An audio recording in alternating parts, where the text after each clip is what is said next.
I'm going to give myself a clap. Do it. Oh, Hunter can't clap. Haha, you broken hand sack of shit. All right, so. Did you call him broken hand sack of shit? It's okay. I can still make a better Dunkirk with one hand. Motherfucker. Oh.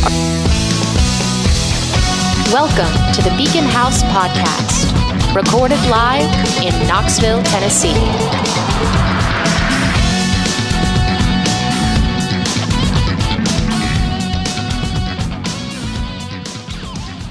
So, is Phil Collins playing next door? Did you hear that? Sounds like fucking Genesis. I hope this comes through. I hope they're picking up on it right now. No, really, it sounds like a softcore porn's being filmed next door. Yeah, but like it's good-natured and good-hearted. The intentions are How there. is softcore porn good-natured and good-hearted? Because Phil Collins is he like caressing her, being like, "I really like your eyes; they're pretty." Well, it's more good-natured than hardcore porn for sure.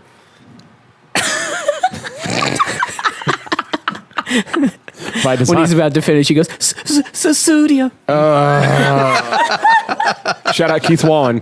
We dropped the Phil Collins bomb right at the beginning of this. I didn't know that you would even. Studio. We had no idea this was going to happen. Phil, can you do that one more time? With pleasure. We need you to hit higher notes. Studio. Anal beads. Studio. Rip those out like a lawnmower.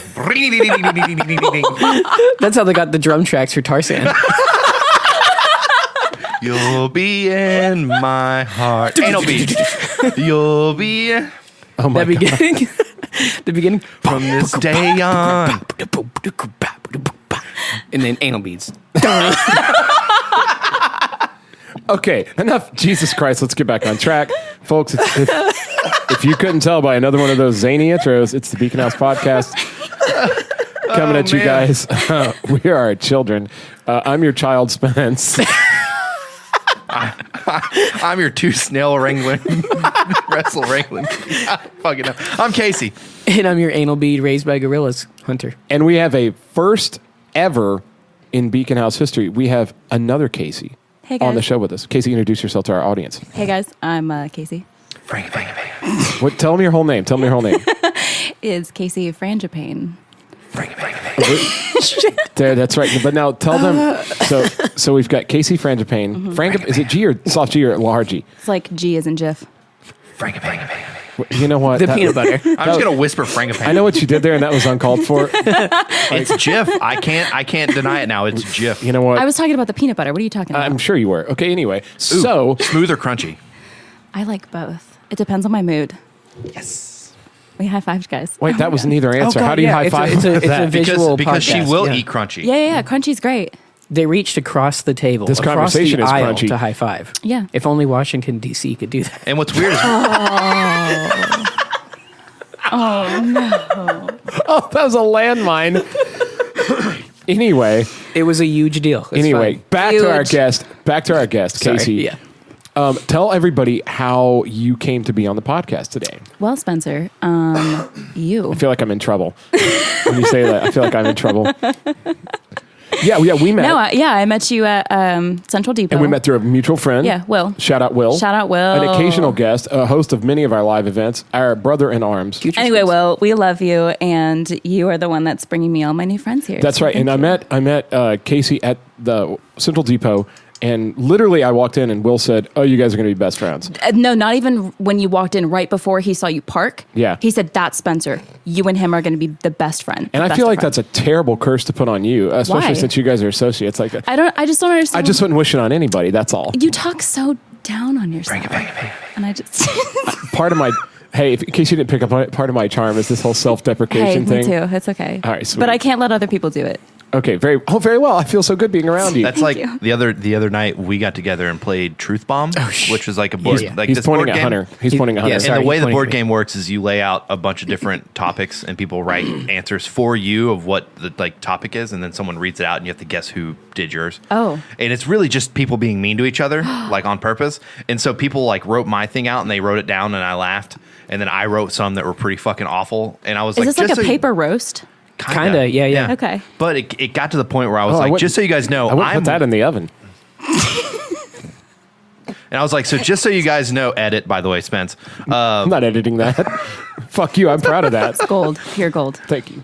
So I just told him, I was like, just so you guys know, I'm way harder on myself internally yeah. than you guys could ever be. There's this meme that's going around that's like, if you, what is it? It's something about $50,000. You get $50,000, but the person you hate most in the world gets $150,000 or gets, yeah.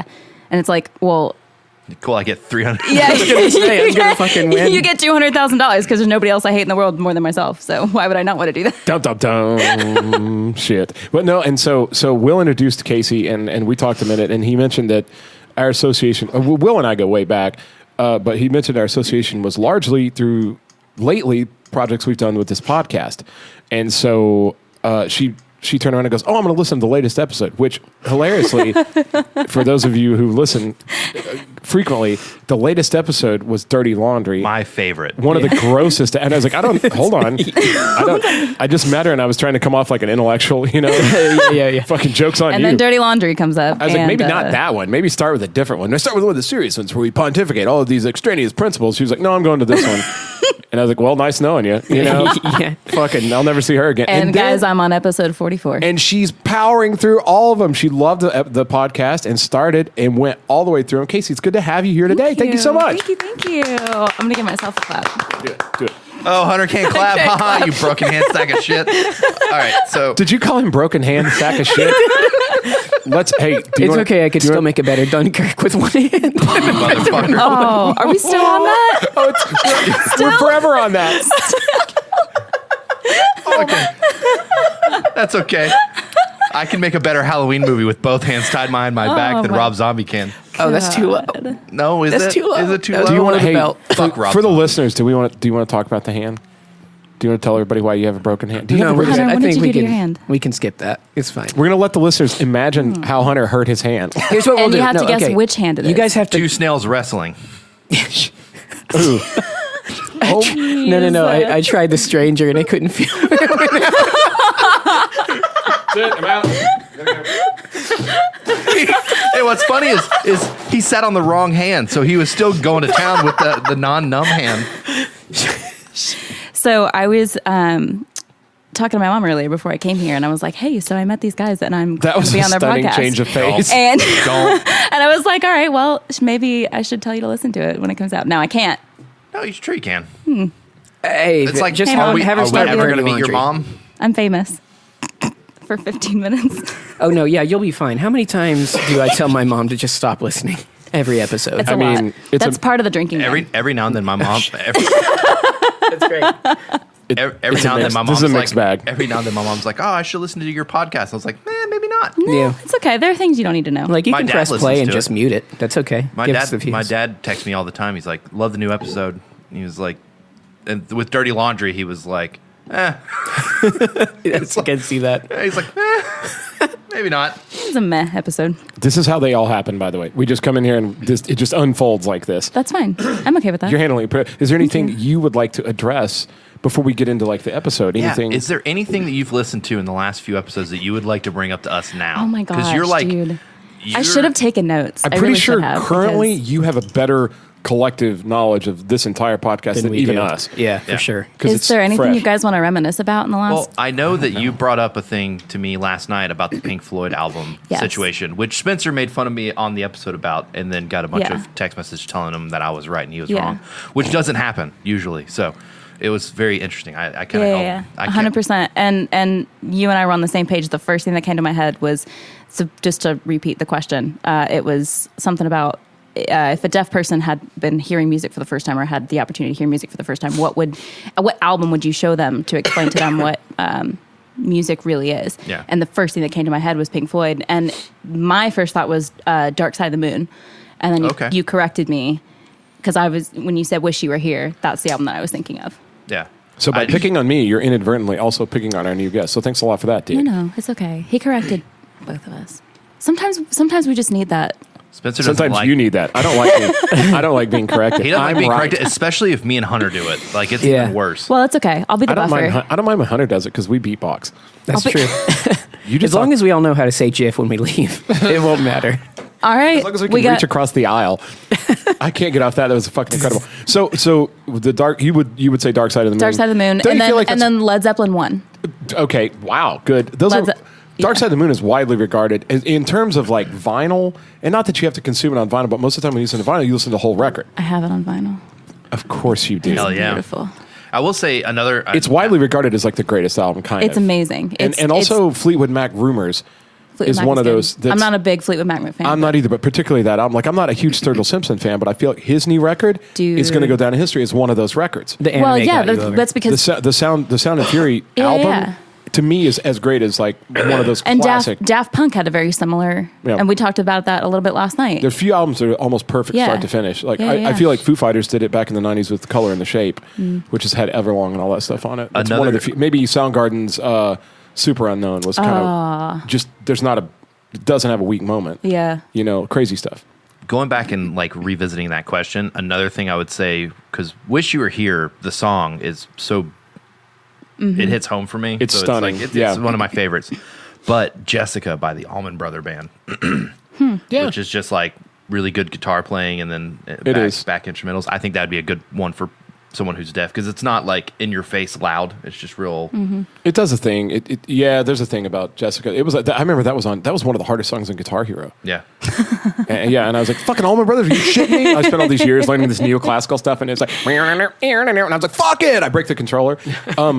Another classic question that we always have on the podcast is Casey's Mars dilemma. Would you go to Mars? Like, would you go and spend the rest of your life on Mars? Absolutely not. I would not spend the rest of my life. I would visit. Okay. But I it's would a one-way visit. trip, though. So I would have the opportunity. Yeah. Kind of like a Martian type Like a situation. one-way trip. If I had the intellectual capacity that Matt Damon did in the movie The Martian. Well, the whole stipulation. You don't of the hear that a question, lot. The whole stipulation of the question is that you get a ticket to go to Mars. Of course, they're going to train you on how to survive on Yes. Mars. So Yeah. that's a given. I would. Would you go? I would visit. I would not live there for the rest of my life. I would not die there. There's so many other things that I think I would rather not rather. See, Like, but I would just like go to a see. coffee shop, and that to me would be better than going to Mars. Yeah. I just think I've been to K-Brew this week, and fuck Mars. I also would love to go because I would love to have the opportunity to prove to myself and those flat earthers that the Earth is round. I posted a video that did that do recently. we really care what flat earthers I was think? gonna- what happens when you get No, in that's space and the it's thing. this flat I found the square? video. I found the video from oh my god, edit. Did you Carl Sagan? Carl Sagan had a video back in the 70s explaining how the curvature of the Earth works. Yeah. Like, and that was actually a principle they invented in ancient Egypt, where they measured the shadows from these two obelisks Right. over the course of a town, and the way the shadows move, it could only move if the Earth. He Yeah, but- calculated the circumference of the Earth. But B.O.B. couldn't see it when he was in a plane. Have you guys seen the documentary about the flat earthers? Respect. Which are you talking about? The one where they prove the Earth is round at the end, Is it and on just cuts Netflix? to black. I think it's No, on no. YouTube. But they do this thing where they put wood up with circles, like holes in it, and they like it, from so far apart. If the Earth was flat, you would just shine a light through the hole of the Oh, wood, yeah. and you'd see the other one. And they keep doing it and doing it and doing it, and they can't get it to line up. And the guy like they and the documentary is meant to prove the Earth is flat. And at the very end, they do all this stuff, and all of a sudden the guy's like, I can't see the light. Are you shining the light? It's like, yeah, I'm shining the light through. Can you not see the light? And he's like, no, I don't see it. Try doing this. And for like 10 minutes, they try to do it, and they can't get it. And then the guy turns, looks at the camera, and then it cuts to black. Well, dude, and that's And the they- end of the So good. documentary. It's so good. they so- still put that up. That's so funny. For starters, I think there was a guy on Rogan that's like a famous physicist, and he was like, fuck these flat earthers. He goes, if you can stand in Australia and see the North Star, the Earth's not flat. Yeah. So if that's not enough to convince Yeah. you, go on my social media or Google Carl Sagan round Earth. Google it right now, and it's a quick, very easy demonstrative video explaining how the Earth's round, based on the movement of shadows and sun and stuff like it. So Yeah. the case is closed on that. Like it's not Oh. even up for debate. Guys, Spencer says the case is closed. You heard it right here. So, but this done. is also coming from the guy who won't call a GIF a GIF. That's more of a stubbornness thing. Well, then I think you should maybe reevaluate. Yeah. Are there any other classic Beacon House questions we could pose to her? There's like Anything- so many. There's a lot. The superpower one. yeah. Like if you could have a superpower, mine's stop time. Mine's the ability to stop time and take people with me. Like be able to like take people into the time stoppage. like the scene from Like Heroes. One of the heroes can do it. I it was can't remember Hero. Which one? Wasn't it actually Hero? The guy called yeah. Hero that could do it. Yeah. And then the scene. And then he could go back in time. What's the famous scene from X-Men 2 where they did that? You talking about X-Men Days of Future Past? No, was No. it? Yeah. Quicksilver? But that Yeah, was the Quicksilver. Quicksilver. Yeah. But that's like speed. Oh, I guess. I don't know that I would want to be like like the quickness, like You would Yeah, literally he's want just everything so fast. stop. Time freezes for I him. would just freeze time. What would you do? So, but if right now you could freeze time and you took the three of us and we just went out into We the would world, have to do a podcast What the fuck- forever. what's She the wouldn't first let us thing you would do? leave. That's right. I don't even know. would you go up to people's face and like poke? I would mess with people for a little bit. I'd like put them in like certain positions till maybe like drop coffee on themselves and they'd be like, what?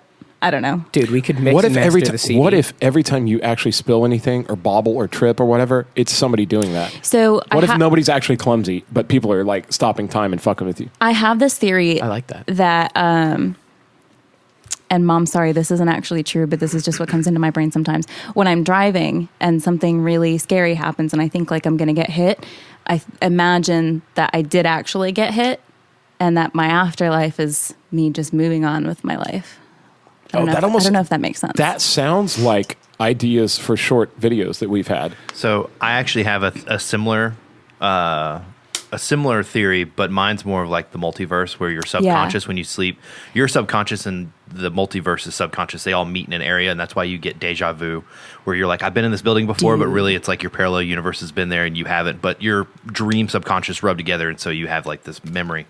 And I always thought like, if I ever go into surgery and don't make it out, my life just transfers over to a different multiverse, and then I wake up and it's so similar that I don't really notice. Yeah. And so I've had that thought. That sounds That's like you a would die. I don't the like shower That's thought. weird. Yeah. That's super weird. It's interesting, but And I don't every like time it. you have a split decision and you make a choice, it makes another multiverse. No, I Yeah, don't sure. actually. I don't actually think this, but this is just one of the things, like those existential questions that you ask yourself shower sometimes. thought. Yeah. But in my car. No. Or just at work. I think you should you pay more shower in attention to your the road. car? That's not safe. You ever have those moments where you're driving home and then all of a sudden you're at home and you're like, how did I get here? Yeah, it's I not don't fun. have that issue. I had that I problem. have don't. entire days I like space that. I go, what the fuck did I do today? No, yeah. I come home and I just go, what happened? Yeah, I do have that, but I don't have, like, I'm very conscious when I drive. So look, to kind of keep us in the right direction. So if you think of anything else Beacon Yeah, House related yeah. you want to talk about, just drop it and bring it up. But we're all here kind of to talk about some things. Casey, do you want to break the subject open for the episode? You want to talk about Joker? Oof. Yeah. I mean, it's a Halloween episode, so we have to talk about something spooky, and I Yeah. think talking about clowns. Clowns. Would be great. Like, and their place in, I have a question. yeah, Does anybody have a fear of clowns? not me. Me. I Do you did. really? No. But it's weird because I will watch movies with clowns in them. Like Okay. Terrifier. I don't know if you've seen that yet. Nope. With Not a big horror person. Sorry. Casey, let me ask you a I'll question. watch it. When you were watching Joker, did you feel like you were watching a clown? I No. didn't. No. No. Okay. And even watching it's not really a clown. For me, the Yeah. ones that creep me out are the clowns that are trying to bring joy, and I'm like, no, I'm Yeah. not buying it. Yeah. Interesting. I don't buy that you're happy. So I'm not happy. We briefly, Casey and I, along with Beacon House alums, Alea and Stam, shout out both you guys. And my good friend Cameron. Damn right. Cameron with the mustache. Yeah. The one- Great mustache guy. Stash-tober. The exact one. We all saw it together last night. So we talked a little bit about it, but Hunter, I would actually like to hear from you first about, also you're probably the biggest DC enthusiast. And so, In the social group. yeah. what do you- whoa. Sorry, Casey, we see you too. Anyway, Hunter, Shit. I feel like I'm more of a DC and he's more Marvel. is it going to hurt? fuck no. Is it Wait. going to hurt your feelings if you don't get to go first? No, I just when Okay, you say good. he's the most Casey. DC enthusiast, I'm just that kind of hurts my feelings. I think he likes comic books better than you. well, that's a different thing than saying DC. So, but here's the thing. All three of us had the opportunity to talk about it last night. So, Hunter. See, that was way more eloquently It put. was. It was It nice. was. It That was was really nice. It was really good. I'm what they like to call a peacekeeper. Oh, moderator. Okay. Incredible film, incredible performances, incredibly well directed. Payoff was definitely worth it and needed to be, because even while watching it, the pacing got to me. Like, I love a slow burn, but the promise of what it was leading to, because there were parts where it felt like if it didn't pop at the end, it was going to drag Yeah. while you're watching it the first time, at least for me. Like, Right.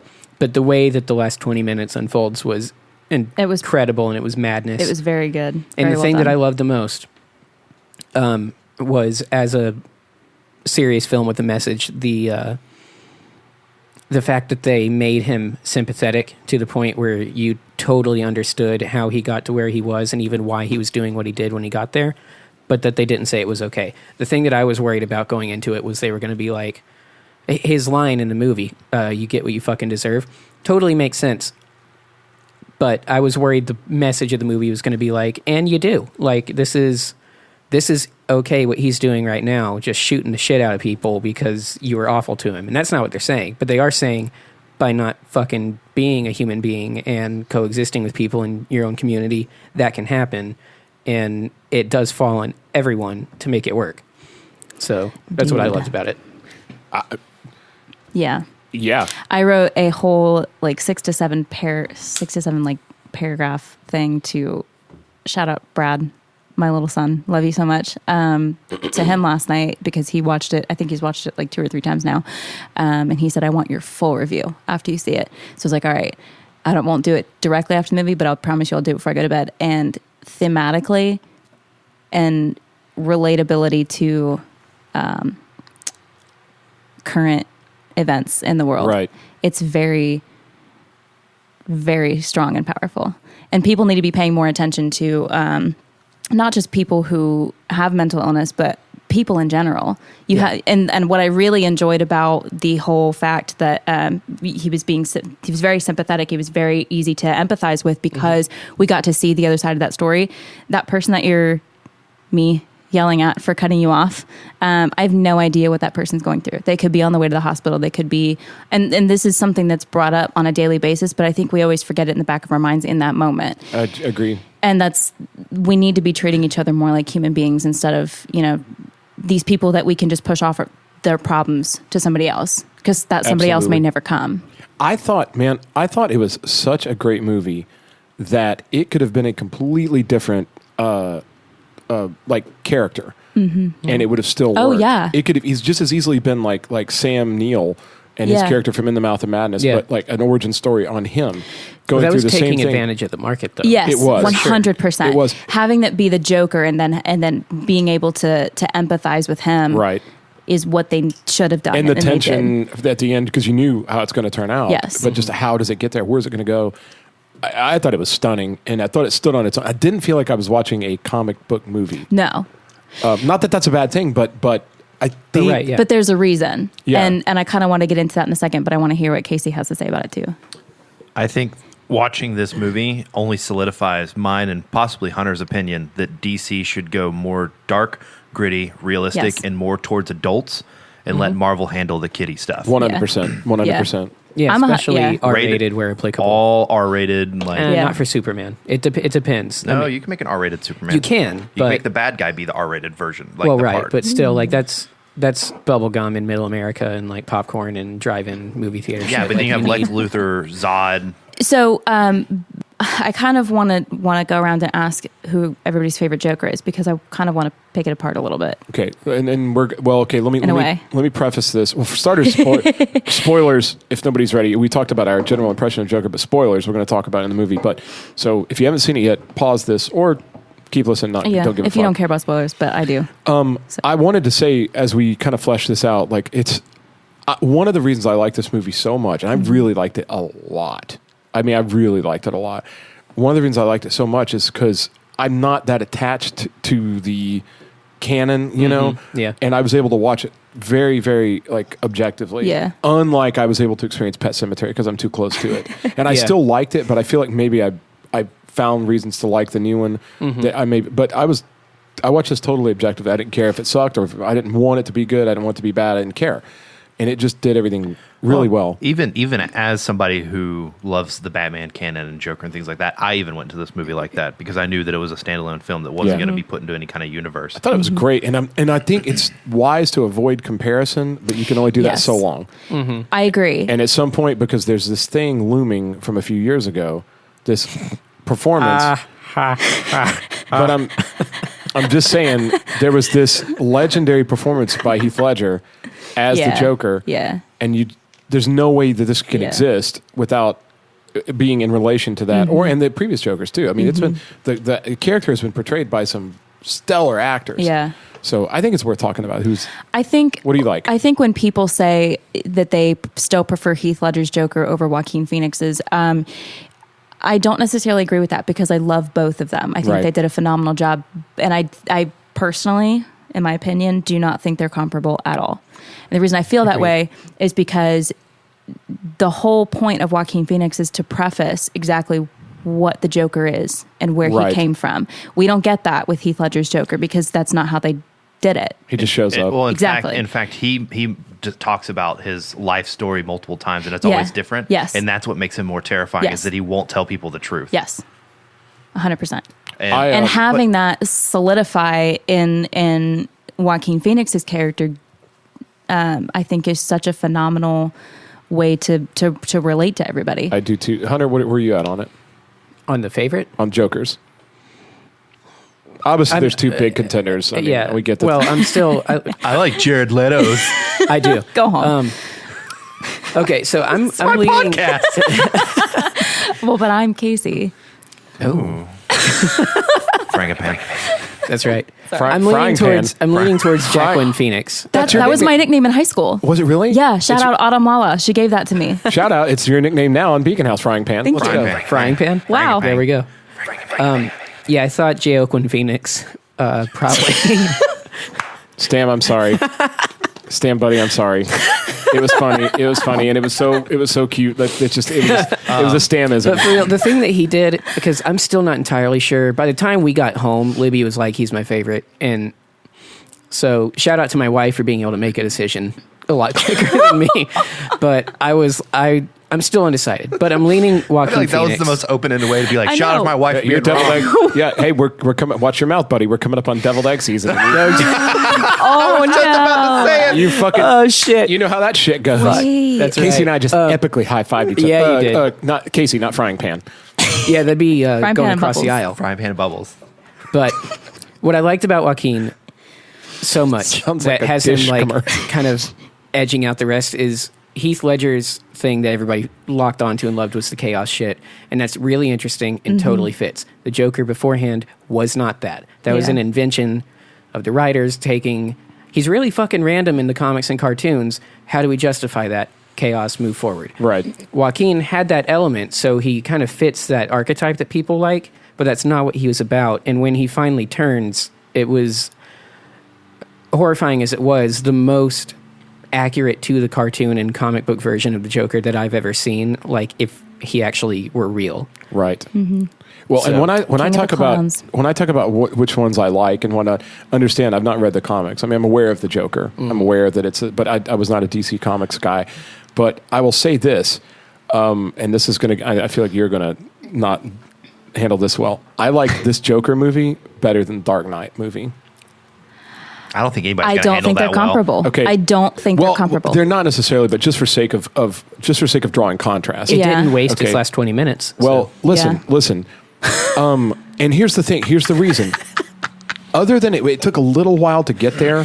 yeah. Which if it wouldn't have been about a thing, if you would have known the outcome, it wouldn't have worked at all. Like the tension would have been too much. But it took its time getting there, and I don't feel like the Joker movie really had a weak point. I feel like as great as it was, The Dark Knight had a bunch of weaknesses. Like the biggest weakness, in my opinion, this is How long has it been since you've seen it? Before you start picking it apart. If maybe you haven't seen it in like the last I watched month, it at least once. a No, year. I've seen it maybe like a year ago, but I've watched it a lot. I've probably seen it 20 times total. I've seen it more than I've seen The Dirt. Put it that way. And of course, The Dirt's only 1 year. gonna say- That's over the course of 10 years. Just wait. Okay. And personally, I feel like that Tommy Lee in The Dirt would have beat the fuck out of Batman. But listen, 11 years. Go ahead. listen. So anyway, I feel, to me, Batman in The Dark Knight was super fucking weak. And that whole gruff voice thing, I just thought it was stupid. I didn't buy it. The Joker was easily the crowning achievement of the Dark Knight movie, and some other things too. Just the movie itself was really good. Yeah. But as a movie, as a completed work, I think I enjoyed the Joker better because it just felt more real. It just felt it was it's way more more simplistic. it was more striking too. It was much more drama. And Yeah. but having said that, and this is just my corner of the discussion over here, I liked Heath Ledger's Joker better, Yeah. and I just particularly the character. I liked him better because I was afraid of him. Yeah. He was scary. He was the scene where he comes in and smashes the guy's eye on the pen and stuff, and he talks and he says this thing. He goes, they go, well, why don't you kill the bat? And he goes, because when you're good at something, you never do it for free. and he's got this thing where he's like licking his lips. He's like biting his inside of Yeah, and he keeps like blinking and looking in different ways. I've watched that scene probably a million times, man.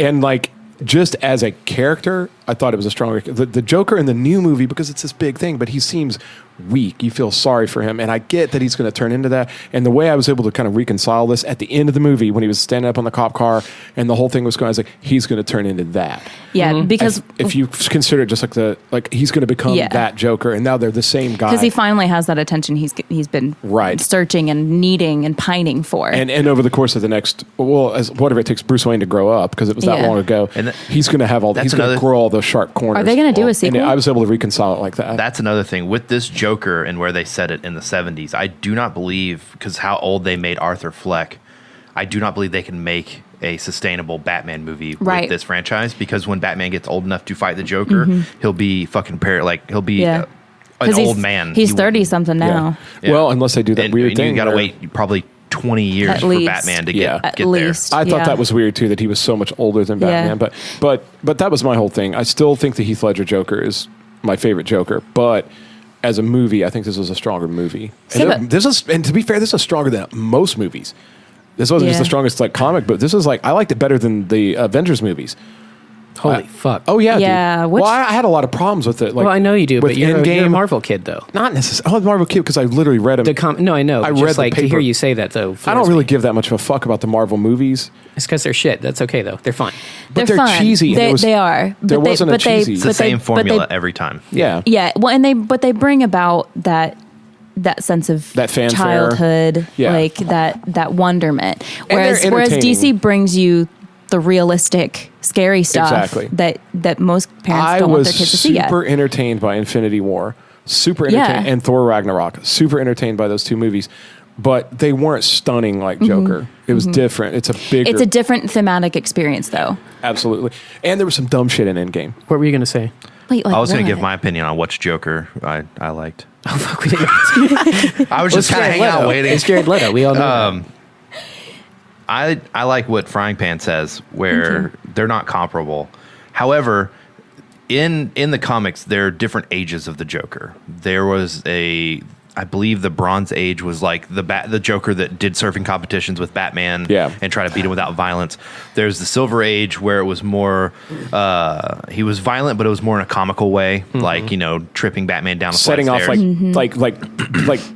like practical jokes. The fish that have the acid. Yeah, spraying you with a flower or something. And then there's the Golden Age of of Joker, who's the psychopath, who's the unpredictable, my favorite. The man who laughs. The man that like you're talking about, the Killing Joke, the one that'll cripple some guy's daughter, to killer clown. I have a question about that. Do you feel like that the thing that kind of ushered in this new era of crazy Jokers, which was Heath Ledger, Jared Leto, and do you think that the cartoon in the 90s had a lot to do with that? No. Because prior to that, you had Jack Nicholson, you had this kind of vaudevillian Joker, and then that really dark Batman cartoon came out that was drawn on the black paper, and it was like that real fucking... Yeah, the animated series. Yeah, dude, it was so good, and the Joker in that was a little... dark. That's more of the Silver Age, because that one's more of a criminal mastermind, like Jared Leto's Joker. Okay. You would actually compare... you'd compare Joaquin Phoenix and Heath Ledger together, Cesar Romero and Jack Nicholson, and then Mark Hamill and Jared Leto. Those are the ages of Joker. I would agree with that. Yeah. Wow. Where Jared Leto, while people don't like him, he was a criminal mastermind. He stole a helicopter. He flew it around with a Gatling gun on it. He, caused mayhem, but in a smart way where he could get away with it. Heath Ledger's Joker and Joaquin Phoenix's Joker are going to do what they want, when they want, and worry about getting away with it after the job is done. I got to say, man, how satisfying was it when he was finally on the TV show and he started to see him like kind of get his chops and say things and like because you want to see things that build up and things that people needed to hear, and being able to say that on live television. That's so stunning. It was pretty stunning. Which one is your favorite, though? With that being said, I've never, and I know this is a poor opinion, I've never cared for Jack Nicholson's Joker. I never cared for the 89 Batman. Those Batmans, the Joe Schumacher, the Tim Burton, didn't care for them. They weren't for me. I liked Nolan's more realistic take, where it's not, Danny DeVito is some weird looking gremlin. Like if you have a character named Penguin, it can just be a shorter mob boss. It's more realistic. I like that because that's what the comic books seem to me. They seem more realistic than slapsticky. So I'm leaning more towards Heath Ledger and Joaquin Phoenix. And that's why I don't think they're comparable because they're so similar. And I know that sounds weird. I mean, I get you. I get what you're saying. My whole thing about the comparable thing is just the Dark Knight's Joker is it's already established. He's already there. And watching the backstory and finally getting those answers and getting that empathy and that sympathy that arises, I think that's just what hits me. And you're right. It's two sides of a coin. Yes. I think when you put them together, Shout out Two-Face. Yeah. Aaron Eccles. I'm glad someone said it. Aaron Eckhart as Two-Face. Aaron Eccles is from Veronica Mars. Shout out Veronica Mars. Oh, yes. Frangipane, I just high-fived. Aaron Eckhart as Two-Face was probably the perfect choice for me. Like, I don't think anybody could have. No, he was fantastic. Yeah. He was phenomenal. But talking about the scene you're talking about with the pencil, there's a line in that scene where it scared me more than when he's saying, if you do something good, don't do it for free. Sure. And for me, it's when Spawn calls him a freak, which, by the way, I don't know if anybody knew that. The guy who Michael Jai White. Yeah, he's one of the mobsters in that room. Yeah. But he's like, he's talking about, he's like, I'm, he's like, you're a freak. And he goes, no, I'm not. Yeah, and he drags out the knot, and you just feel how he's he's looking at him going, here in the next 24 hours, I'm going to murder you some way, somehow. And he does. Yeah, is he the one that gets He's the one that he's holding the knife in his mouth, and he's talking to him. And he's he had those kids bring him in a trash bag. Yeah, dude. My father was a drunk. We're going to have tryouts. There's something. It's amazing. Great scene. I love Joaquin Phoenix's Joker. I love Todd Phillips' movie. It was a wonderful movie. The pacing was perfect. But for me, why I think I prefer Heath Ledger's is because of the randomness and the unpredictability. Yeah. Like when he's leaving the hospital and it's blowing up and then it just stops and he's walking all weird and then it stops and he turns around and he smacks the little thing, which was actually all improvised. That actually happened because pyrotechnics weren't going off when they're supposed to. So Heath Ledger just played with it and he turned around and he hit it and, he did that, and then it blew up and he kind of shuddered. Yeah, man. That unpredictability that he didn't even know. When it blew up, it scared him too, and then he was just hee, and then gets on the bus and drives off.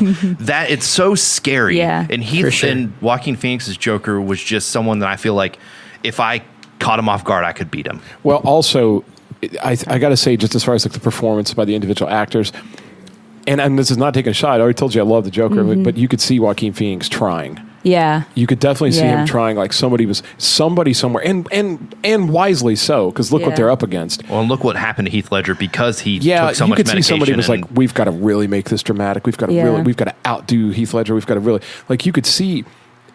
There were times when Joker, I think, tried a little hard, but I never got that with Heath Ledger. It just looked like it didn't even look like a guy acting. I believed it. I believed every bit of Heath Ledger as the Joker. I don't know if I've ever seen anybody get in a role. I shouldn't say that. There's probably tons of examples of people being Don't tell Daniel Day-Lewis that. Oh, yeah, no shit. Lincoln? Oof. But I mean, I just believed every single bit of it. I was blown away by it. I don't know, man. It's still going to be the one that gets me. But I think this new Joker movie is ushering in possibly, I feel like it opens some doors for movies like that these stories can be that heavy and that weighty, and also address like socially conscious issues and things like that. I felt like it did address. I'm talking to Frying Pan now. Sorry, guys. Bye. I feel like it did address all the things you said, especially in the day and age we live in, and all the things. I feel like it touched on those, but without preaching to me. Yes. It just laid it out there. It didn't point. Nobody was pointing a finger in my face. It didn't have this weird agenda like so many of the fucking movies these days do. It just allowed you to. It just displayed it. And one of the lines that he says, where it's at the end, where he's on the TV show and he's talking and says something along the lines of, "And we're all just out here yelling and screaming at each other." I've been very preachy about that. I've been very preachy about. Sorry, guys, but no, that's good. I think, but the whole yelling and screaming at each other when it comes to politics, when it comes to religion, when it comes to where you stand and where you believe, put that aside for a second and remember that you are speaking to a human being, to somebody who is going through either worse or the same as you. And that's a concept. That's a recurring theme on this podcast too. As we talk about, dude, stop being so divisive. Yeah, there's a reason for that, man. we need to do more looking for common ground and less looking for the things that do divide us. And eventually after that, once we stop screaming, yelling, and fighting and blah, blah, blah, and we become a little more pragmatic, maybe, God for fucking forbid, maybe we even look at the things that do make us different and we go, hey, I can learn from them. That's new. Yeah. Can you teach? I'm not necessarily, I don't believe what you believe, but can you talk to me about it? Yeah. Can you show me this thing? And then for God's sake, maybe it becomes a little more well-rounded. And then, yeah. I mean, that's I don't know. Politically, I mean, you've listened to our political episodes. I lean more towards right in the middle. I don't lean at all. I'm sure you have something horrible to say about my political views. I know what she's going to say, and you're going to be surprised.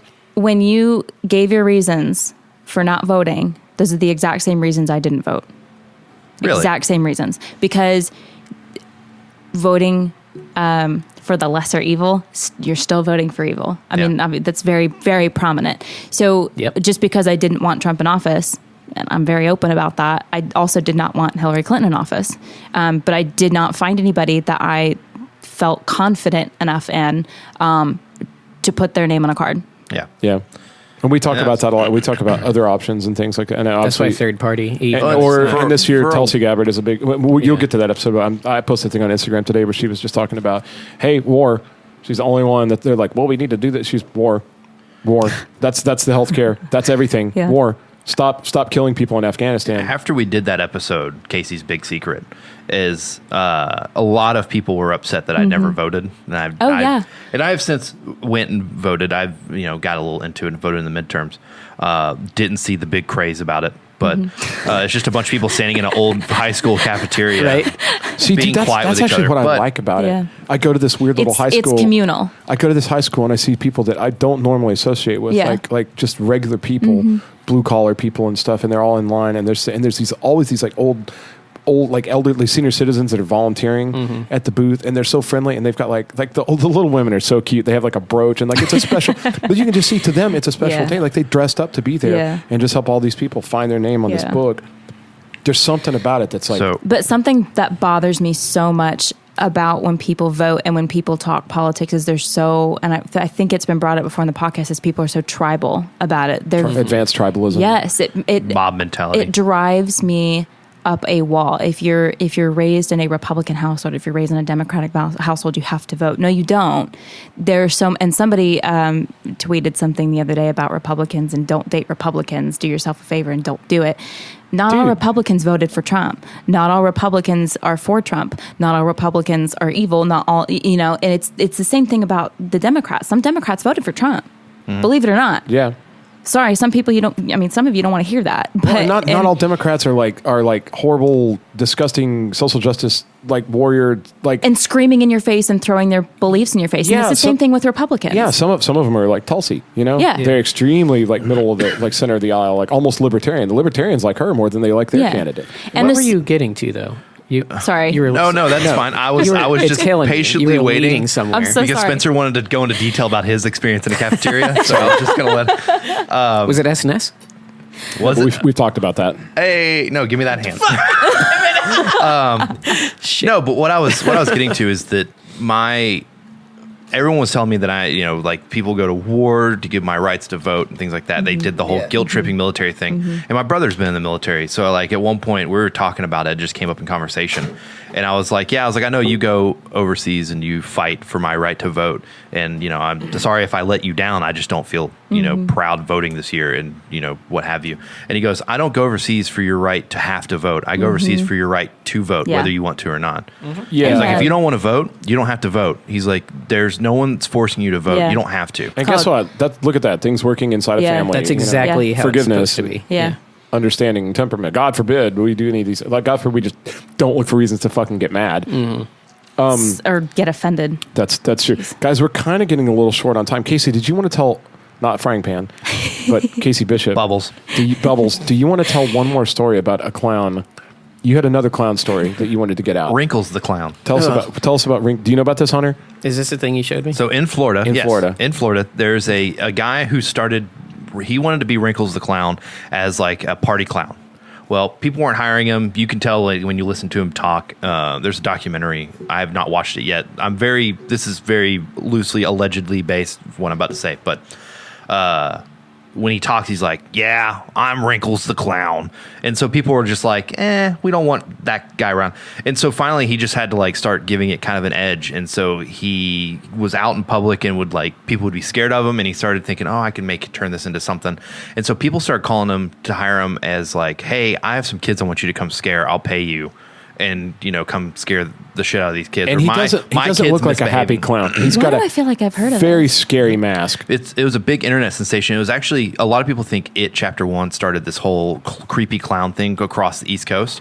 It was actually Wrinkles the Clown. And he didn't do it on purpose, I don't think. I think it was just like he got popular. It went viral. And then it went viral. Yeah. And then it got That shit was viral. also in 2014 as well. Yeah. So, We had the clowns here. They were downtown. that was 2014. I saw a clown in the Market Square parking garage. Dayton had an issue a few years ago too. They had like this group of clowns that would go out and start scaring people, And just and stand. people were terrified. Yeah. There's actually videos you can find on the internet that are terrifying of like people driving down like a dark dirt road, and all of a sudden like someone comes out with like an axe and will like take a swing at someone's car in a clown outfit, and you see them hit like the axe off the car and shout and start chasing after them. It's like, Jeez. you're gonna get shot. Like Yeah. that's how you that get shit in reverse. We talked about my that, I think, on the gosh. podcast. We Yeah, was like, yeah. that's a tough. You better be careful trying that shit in the South. yeah. But Like- Wrinkles the clown is like a for hire clown to scare the crap out of you. Mm-hmm.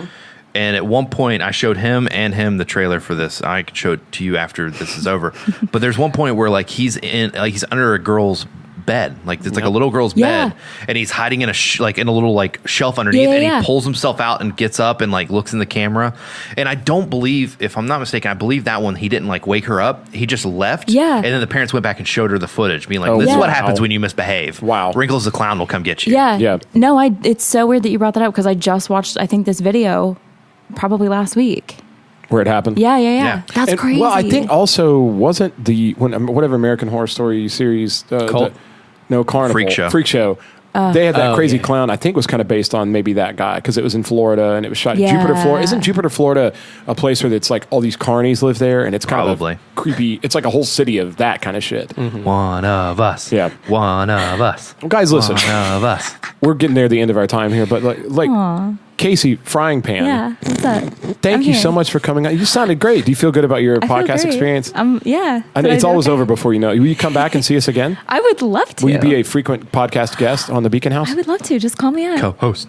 Okay, that's good. Well, guys, Frangipane. anybody got anything Thanks, else before we're guys. done? Frangipane. We promised that we would go out on a high note.